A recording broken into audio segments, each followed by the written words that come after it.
masayang binahagi ng mga kapwa host ang kanilang salo-salo kung saan, ay nagbanding si Kim Chu, Melay, Bianca, Enchong at ang mag-asawa na Robbie at Maiki Domingo. Makikita kung paano kasaya ang mag-asawa sa pagtitipon ng mga kasamahang host, at kung mapapansin ay mukhang nag-dinner sila sa bahay ng mag-asawang Robbie at Maiki, kung saan, ay kapansin-pansin ang dala nilang regalo sa mag-asawa, at kitang-kita pa, at talagang kapansin-pansin ang isang pink na regalo na galing kay Kim Chu, na talaga namang may nakasulat pang pangalan ni Kimi. Kung matatandaan ay binahagi ni Robbie Domingo kasama ang kanyang asawa sa isang video, kung saan, ay binahagi nila ang kanilang malaking blessings this year, dahil sa pagbubuntis ni Maiki. At mukhang ang pagbisita ng mga kasamahan ni Robbie ay tungkol sa pagbubuntis ng asawa nito, at nagkaroon sila ng pagtipon-tipon para i-congratulate ang mag-asawa sa kanilang first baby.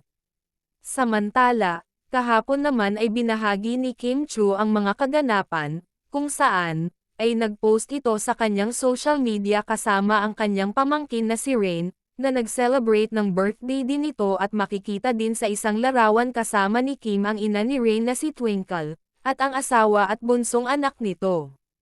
At syempre dahil magaling naman mag-manage ng oras si Kimi ay present din ito sa It's Showtime.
Ready?